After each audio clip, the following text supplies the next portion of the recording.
प्रभु राम देव भगवान अल्लाह खुदा ईश आदि नाम एक ही शक्ति के हैं। वो कैसा है, कहां है, कैसे मिलता है, किसने देखा है? ये प्रश्नवाचक चिन्ह पूर्ण रूप से हटाने के लिए अवश्य सुनिए जगत गुरु तत्वदर्शी संत रामपाल जी महाराज के अमृत वचन, सर्व पवित्र धर्मों के पवित्र शास्त्रों के आधार पर। काल डरे करतार से, जय जय जय जगदीश, ये जोरा जोड़ी झाड़ता पगरज डार शीश। काल जो पीसे पीसना, ये जोरा है पनिहार, ये दो असल मजदूर हैं मेरे सतगुरु के दरबार।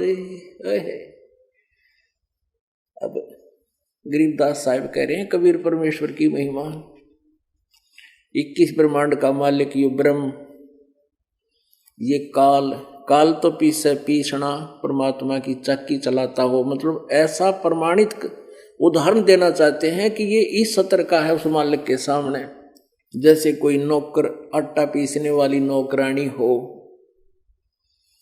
काल जो पीसे पीसना, और ये जोरा मीन मौत, मौत है पनिहार, पनिहार माने पहले कुएं से जल लाया करती नौकरानी सेठ साहूकाना का। और ये दो असल मजदूर हैं मेरे सतगुरु के दरबार। काल डरे करतार से, जय जय जय जगदीश, और ये जोरा जोड़ी झाड़ता, कहते हैं मौत तुम्हारे कबीर भगवान के जूते साफ करती है और उसकी उतरी हुई धूल को अपने माथे से लगाती है कि परमात्मा तेरी आज्ञा के बिना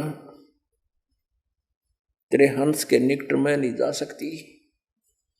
पुण्यात्माओं, हम अपनी ही गलती से मार खाते हैं। कहते हैं जब लग हंसा हमरी आना, और काल लगे नी तेरा बाणा। जब तक ये पुण्यात्मा मर्यादा रूपी आन कान में मर्यादा में रहेगी, तब तक काल का अटैक आप पर नहीं हो सकेगा। हम मार खाते हैं अपनी गफलत में, क्योंकि जो दुखी आत्मा यहां आते हैं उनके लिए वो दुख वरदान हो जाता है। सच्ची आत्मा से रोते हैं या परमात्मा से प्रार्थना करते हैं, नाम का जाप करते हैं और बिल्कुल डर के कदम रखते हैं कि कहीं मर्यादा ना टूट जा, आपत्ति ना आ जाए, वो दुख तो उनका दूर होगा ही होगा यदि मर्यादा में रहेंगे, नियम ठीक रखेंगे। फिर वो आगे कभी मार नहीं खाएंगे। उनको डर रहेगा कि भगवान कहीं मर्यादा भंग होगी, फिर से वो आपत्ति ना आ गिरे हमारे ऊपर।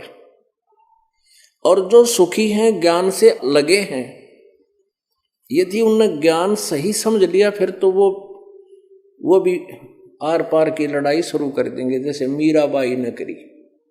मीराबाई को कोई दुख नहीं था, अच्छे राजघराने में ब्याही गई थी, लेकिन भगवान की चाह थी, नियम से परिचित हुई, आजीवन सत भक्ति की, सब आपत्तियों से टलकर वो पार हो गई। जहर पिलाया गया और भी बहुत से कष्ट दिए गए, लेकिन मालिक ने पल पल पर रक्षा की। जैसे कोई सुख में लगे हैं और वो क्या करते हैं, वो लोक लाज को बहुत देखते हैं, और अब तो लोक लाज को हम देखकर समाज को अपना नियम भंग कर देते हैं, और नियम भी भंग कर दिया, कोई आपत्ति भी ना आई क्योंकि आपके पिछले पुण्य चल रहे हैं। आपका और हौसला बुलंद हो जाता है और वो काल का दाव लग जाता है। फिर कभी ऐसी स्थिति एकदम काल इतना भयंकर चोट मार देगा और हम भी न सोचेंगे तो बड़ा अच्छा भगत दिखा था, लेकिन अवश्य कोई कमजोरी कर चुका होगा, नहीं तो स्वप्न में भी काल निकट नहीं आ सकता। ये सत्कर्म मान लेना। तो क्या बताते हैं, जब फुरमान धनी का आवे को रखे घर जाने नू। कहते हैं जब सतलोक को तुम चलोगे, परमात्मा का जब आदेश होगा, फिर बीच में तुम्हें कोई रोक नहीं सकेगा, नहीं तो काल बाधाएं डाल देता है। और फिर कहते हैं कि जा सतगुरु का शरणा लीजिए, जो मिटे जम तलवाणी नु, उस सतगुरु की शरण में जा, जो तुम्हारे ऊपर काल का कोई फरमान आ गया, आपकी मृत्यु का समय आ गया और आपकी सत भक्ति है, सच्ची मर्यादा से रह रहे हो, तो वहीं खड़े हो जाएंगे इस दास के रूप में परमात्मा आके। यहाँ हम सत्संग के दौरान इतना समय नहीं मिलता, हम इतना टाइम नहीं मिल रहा है, दास को संगत ज्यादा होती जा रही है, नहीं तो इस दौरान भी एक आध दो चार भगत प्रति सत्संग में बता जाते हैं कि ऐसे ऐसे मेरी मृत्यु हो गई थी, लेकर मुझे यम के दूत चल पड़े थे, फिर मुझे याद आया, सुमन किया, आप तुरंत वहां पहुंच गए दास के रूप में परमात्मा, और उनसे यमदूतों से छुड़वा कर लिया कि उन्होंने कहा किसकी आयु पूरी होगी, परमात्मा ने कहा हमने इसकी आयु एक्सटेंड कर दी, छोड़ इनको वापस। कहते हैं जा सतगुरु का शरणा लीजे, जो मिटे जम तलवाणे नु, उत्तर दक्षिण पूरब पश्चिम तू फिर दाने दाने नु। दो रोटी की खातिर मांगता अंडे की 36 जगह पर्ची काटे। परमात्मा कहते हैं सर्व कला सतगुर साहिब की, हरि आए हरियाणे नु। 250-300 वर्ष पहले हरियाणा का कितना नामो निशान नहीं था। सन 1966 में हरियाणा बना है ये प्रदेश, और छुडानी गांव जिला जज्जर, वहां कबीर परमेश्वर हरि वो परमेश्वर आए थे सतलोक से चलकर, गरीबदास जी को छुडानी गांव में मिले थे। अब गरीबदास जी की बात ने कोई नहीं सुने, गांव वाला भी नहीं सुने था। बावड़ा कहने लग गए कि तो मेंटल हो गया, ये एंड बैंड बोला कबीर ने भगवान बतावे। अब क्या बताते थे कि ए भोले व्यक्तियों, साधु संतो, तुम इधर उधर पैसे के लिए धक्के खाते आंडो हो, भगवान हरि आए हरियाणे नु। वो कबीर परमेश्वर मुझे मिले यहाँ हरियाणे माँ के। उसके बाद 250 वर्ष पहले बोला हुआ ये वचन 1966 में ये सफल हो गया, ये प्रदेश हरियाणा बन गया। अब हम क्या बताना चाहते थे, मैं तो दे दी है बालम बैरेनु, मैं तो दे दी है बालम बैरेनु। अब परमात्मा क्यों नहीं मिलता हमारे को? क्योंकि हम शास्त्र विधि को त्याग कर मनमाना आचरण कर रहे हैं, मनमानी पूजाएं कर रहे थे। हम उस यथार्थ भक्ति से जो लाभ होना था उसको छोड़कर हम यूजलेस साधना कर रहे थे। गरीबदास जी किसान परिवार में जन्म था, जाट परिवार में, और हर तरह के उदाहरण दे देकर उन्हें समझाने की चेष्टा की है कि जैसे एक डहर क्षेत्र होता है, खेत डहर होता जो अधिक उपजाऊ होता है, और ऊंची थली होती है, ऊंचे स्थान, वहां पर वर्षा होती है, वो जल भी डहर के नीचे झील वाले खेतों में आके रुक जाता था। पहले पुराने समय की बात है, एक उदाहरण दिया है। और ऊंचे स्थानों पर खेती जो करता है उसको कोई लाभ नहीं होता, और डहर के अंदर बीज देता है तो बहुत ज्यादा उपज होती है, वो धनी हो जाता है। तो यहां क्या बताना चाहते हैं कि तुम आन उपासना कर रहे हो, अन्य देवताओं की पूजा करते हो, पितृ पूजाएं करते हो, ये साधना तो समझो तुम ऊंची थलियों के ऊपर, जहां ना पानी का साधन ना कुछ और व्यवस्था, वहां बीज बोए बैठे हो, उससे कोई लाभ नहीं होगा। तुम अपने डहर को भूल गए, उस पूर्ण परमात्मा कबीर देव को भूल चुके हो।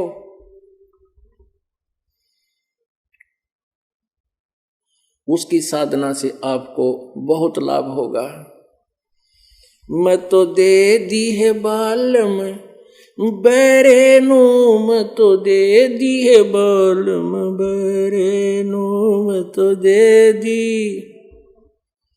संसारी दी गल्लां चिन्ह, नहीं बूझे शब्द जो गहरे नू, संसारी दी गल्ला चिने, नहीं बूझे शब्द जो गहरे नू, मुर्दों से ती प्रीत लगावे ना, जाने सतगुरु मेरे नू, ये मुर्दों से ती प्रीत लगावे ना, जाने सतगुरु मेरे नू, मैं तो दे दिए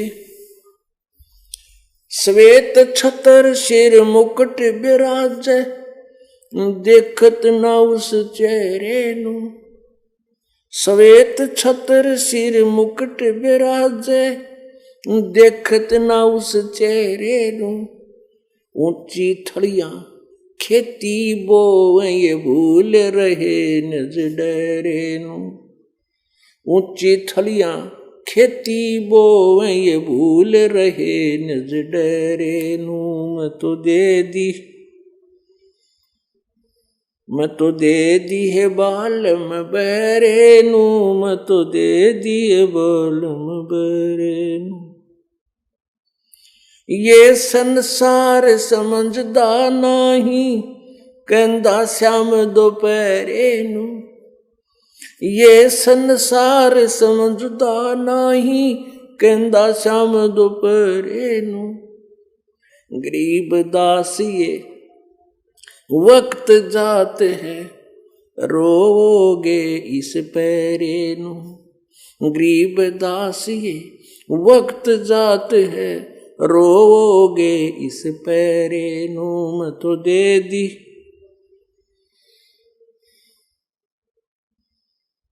बहरे नू, मैं तो दे दी है बालम बहरे नू, मैं तो दे दी है बालम बहरे। अब क्या बताते हैं, आत्मा रो रही है भगवान के आगे कि मैं तो इस मन रूपी बहरे पति के साथ जोड़ रखी हूं, भगवान इस नकली पति के साथ। बहरा का अर्थ है कि काम की बात तो सुने नहीं, बकवास सुन ले एकदम। जैसे कोई कहे कि आजा सत्संग में चलेंगे बरवाला, काना पे घटाल जाएगा, दूसरा साथी ने कहना फिर देखेंगे चलें।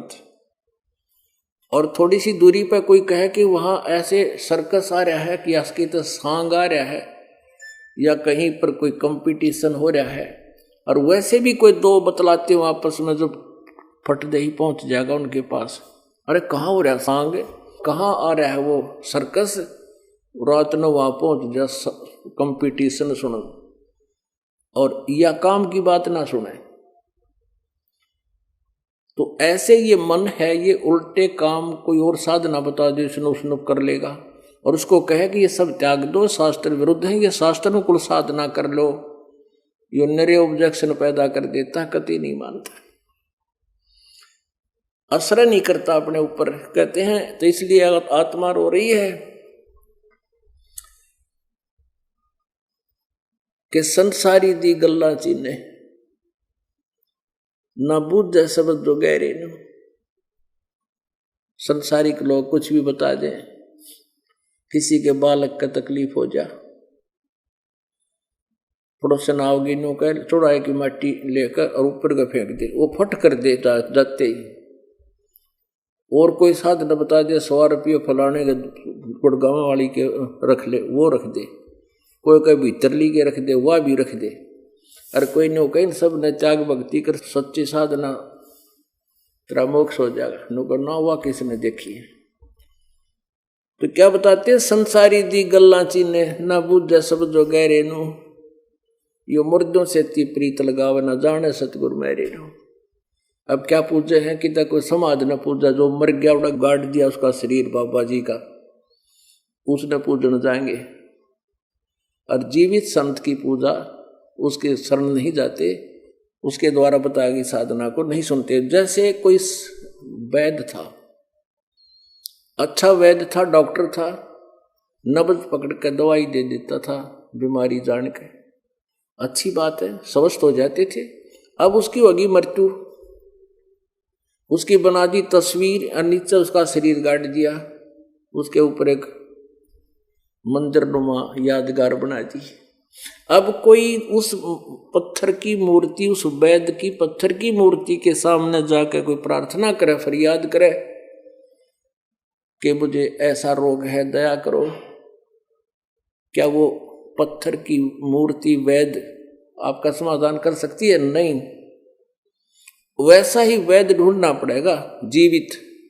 तो ऐसे ही कोई संत मर गया या कोई और वहां पर पत्थर की मूर्ति धर रखी, वो पत्थर की मूर्ति काम नहीं करेगी।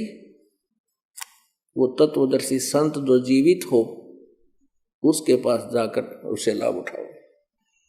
अब क्या बताते हैं? श्वेत छतर सिर मुकुट विराजे, अरस कुरस पर सफेद गुमट है जहां परमेश्वर का डेरा। गरीबदास साहब कहते हैं परमेश्वर कबीर जी की महिमा बताते हुए कि मैंने आंखों देखा अरस कुरस पर, आखिरी इसके आसमान के आखिरी छोर पर यानी सतलोक में, वहां एक सफेद गुमट है बहुत बड़ा, और वहां परमेश्वर रहता है। ऋग्वेद मंडल नंबर 9 सूक्त नंबर 86 के मंत्र नंबर 27 में कहा है कि वो परमात्मा तीसरे मुक्ति धाम में रहता है, जो लोक के तीसरे पृष्ठ पर विराजमान है। ऋग्वेद मंडल नंबर 9 सूक्त नंबर 96 के मंत्र 18 में कहा कि वो परमात्मा तीसरे मुक्ति धाम में रहता है। और यही आंखों देखा संत बता रहे हैं। अरस कुरस पर श्वेत गुमट है जहां सतगुरु का डेरा।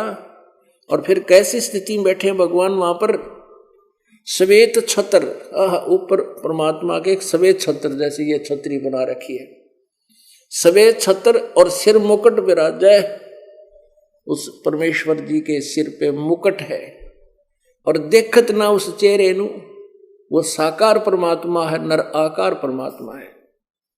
ऋग्वेद मंडल नंबर 9 सूक्त नंबर 82 मंत्र 1 में कहा कि सर्व उत्पादक परमेश्वर, सबकी रचना करने वाला भगवान, सुखों की बौछार करता है, पापों का नाश करता है, और वो राजा के समान दर्शनीय है, वो देखने योग्य है, और अपने सुस्थान से गति करके अपनी पुण्य आत्माओं को आकर मिलता है। और यही आंखों देखा संत बता रहे हैं। श्वेत छतर सिर मुकुट विराजे देखत ना उस चेहरे नु, ऊंची थलियां खेती बोवे ये भूल रहे निज डेरे नु। यानी आन उपासना कर रहे हैं जिससे कोई लाभ नहीं। वो तो समझो ऊंची थलों पर खेती बीज बो रखा है, वहां कुछ भी लाभ नहीं होना। एक समतल जमीन हो और डहर हो, जो उपजाऊ जमीन है, उसमें बीज बोआ तो कै गुना हो जा। तो ऐसे ही सत साधना और पूर्ण परमात्मा की भक्ति करने से तो समझो आपने डहर में बीज बो दिया, आपको बहुत लाभ होगा, आप भक्ति के धनी हो जाओगे। ऊंची थलियां खेती बोए ये भूल रहे निज डेरे नु, श्वेत छतर सिर मुकुट विराज देखत ना उस चेहरे नु। यो संसार समझदा नाही कहंदा श्याम दोपहरे नु, गरीब दासिये वक्त जात है रोगे इस पैरे नु। अब क्या बताते हैं कि तुम उस पूर्ण परमात्मा को, सतलोक में जो सुख है, उस सुख को नहीं समझ पा रहे हो। आप इस काल के झूठे सुख को सुख मान रहे हो। झूठे सुख को सुख कहे ये मान रहा मन मोदे, ये सकल चबी ना काल का कुछ मुख में कुछ गोदे। अब यहां कहते हैं तुम इस काल के लोक में आप इसको सुख मान रहे हो। कितना सुख मान रहे हैं? कैसा सुख है यहाँ का कि जैसे किसी के 3 लड़के थे और एक लड़के की मृत्यु होगी, रो रहा सारा परिवार, बहुत बुरा हाल है। उधर से उसका शोक व्यक्त करने के लिए एक व्यक्ति आ गया जिसका एक पुत्र था, 2 वर्ष पहले मृत्यु को प्राप्त हो गया था। अब और व्यक्ति ये कहते हैं कि भाई तेरे 2 तो जीवित हैं, तेरा तो एक का मरिया है। देखी इस भगत का, इस भाई का एक का पुत्र था और वो मर गया, अब इसका आगे न पाछे। तो वो जिसके 2 पुत्र शेष हैं वो अपने को यहाँ संतुष्ट करता है और खुशी माना लेता है कि चोखा है भगवान, मेरे 2 तजीवे हैं, इसका एक था, इस तरह मैं अच्छा, यानी इससे तो मैं ही सुखी।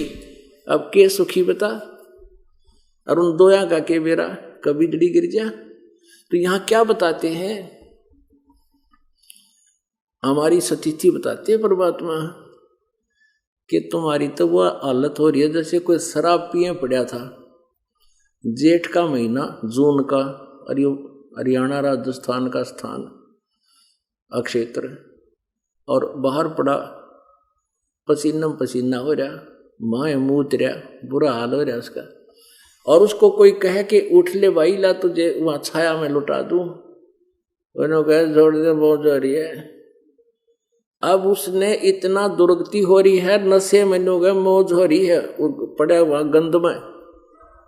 तो पुण्यात्मा परमात्मा बताते हैं कि तुम इस काल के लोक में, इस काल के कुएं की भांग पी के इस यहाँ ऐसी स्थिति में हो, इस दुख में इतने बूंदे कैर महीनों का मौज माचरी है। जैसे कोई कोर्ट में रिश्तेदार को मिलता है और हैंड शेक करते हैं और कहते क्या हाल है, अगमौज हो रही है। अरे कोर्ट में मौज का कौन सा मेल, सबकी घिग्गी बंधी रहे कोर्ट में, एक दिन हो जा, पता नहीं गवा आ जावे। और आज क्या होगा हे भगवान, मेडिकल में लड़का बीमार, रिश्तेदार मिलन जावे, इकलौता पुत्र या पुत्री भयंकर बीमार है, और जाकर मिलते हैं, और क्या हाल है, अगर लड़का ठीक से, अगर लड़का तो बीमार से, और मौज माजरी है, टट्टू मौज माजरी है, बता घिघी बंदरी बालक बेरानी मरेगा कि जीवेगा, या मौज हमने जबान पे है कि मौज ढूंढी नहीं पाओ किस ब्रह्मांड में। तो यहां परमात्मा कहते हैं ये संसार समझदा नाही, कंदा श्याम दोपहरे नु। जून का महीना, दिन के 12 बजे आग पड़े, इतनी गर्मी गिरती है और नशा में कोई पड़ा नहीं होगा, मौज हो रही है, बहुत ठंड है। कहते हैं इसी दोपहर को तुम शाम मान रहे हो, तुम ठंडक मान रहे हो, इतने भयंकर दुख से आप गुजर रहे हो। ये संसार समझदा नाही, कहंदा श्याम दोपहरे नु। गरीब दासिये वक्त जात है, रोओगे इस पैरे नु। ओए होए, अब गरीबदास साहिब जी कह रहे हैं ये मनुष्य जीवन, ये समय, ये पहरा, ये फिर रोग, अगर ये हाथ से चूक गया, भक्ति बनी नहीं, तो रोया करोगे इस समय ने याद करके, जैसे कुत्ते देखे रात्रि में, ऊपर न मुगर कर ईब करें जा ऊ, जब समय था जब तक खो दिया, नालायक ने घूटी लाएंगा, बकवाद करेंगे। कहते अच्छे दिन पाछे गए, गुरु से क्या ना हेत, अब पछतावा के करे चिड़िया चुगी खेत। तो पुण्यात्माओं, ये सारे जो आपको उदाहरण दिए जा रहे हैं, इसके विषय में परमात्मा कहते हैं ये बात कहने सुन की नहीं, ये कर पाड़न की है, ये कोई डोम बाट के गीत नहीं। परमात्मा ने आपके लिए संदेश भेजा है, इसको संभालो और पार हो जाओ। बोलो सतगुरुदेव सत साहिब।